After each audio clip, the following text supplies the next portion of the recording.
Please follow Amanda's Miles Takes. Welcome to the District of Craplumbia. Yes, I'm MTC. It's time to talk about Donald Trump's L's for the week. So many! You just lost a crap ton of elections, just a crap ton. Of course, they were all in famously deep blue cities and states like Pennsylvania, Ohio, where this Republican just straight up quit the city council after a bunch of Democrats slipped some seats, Texas, so blue, Mississippi, where Democrats broke the GOP's supermajority in the state house, just a super liberal area, Florida, just blue, peacock blue. Virginia, where Democrats pushed every red county to the left except 4, and won Lynchburg, where Jerry Falwell and Liberty University are. Radical leftists, the Falwells.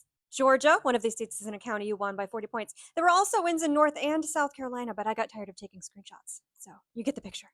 It was just blue states, right? Nothing to worry about, except we flipped your voters. Those young people and Hispanics who gave you a shot because of inflation in 2024 aren't giving you any more shots.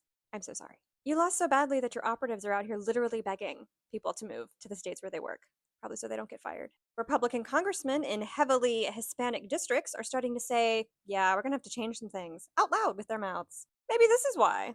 In New Jersey, Mikey Sherrill outran Kamala Harris with the Hispanic voters. Not just a Harris problem, she also outran their current governor. About 10 minutes later, Kansas announced that they would not be redistricting. Job openings are at their lowest level since the plague, and layoffs are at their highest level since the Great Recession. I keep telling you this, but if you want to win elections, you need to not replicate plagues and recessions. Moron. Your only response to Tuesday's stinging loss was to say things are more affordable, you're crazy. The Thanksgiving dinner at Walmart is 25% cheaper than it was last year. Except it contains half the items, so it is actually more expensive than it was last year because it is not half the price. You have suddenly stopped gaslighting people about the tariffs and who is paying for them. I'm keeping this one in my back pocket for Thanksgiving. You caved to the members of Congress who are demanding more accountability on Venezuela, and despite your repeated insistence that the Senate end the filibuster, the Senate is not ending the filibuster. They could still do it, but as of right now, they are giving you a middle finger.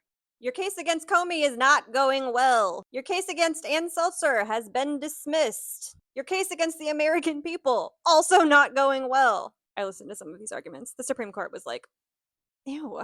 ICE is going to have to improve their facilities, and after failing to indict the sandwich guy on a felony, charge him with misdemeanor, not guilty. And you've had to drop that case against the guy you said poked this little man in his nethers. The FBI started publicly asking ICE agents to identify themselves because of impersonators. Gee, who could have called that? And that broadcaster that started the ban of Jimmy Kimmel has lost 16% of their revenue and posted a net loss. And then the CEO publicly crashed out.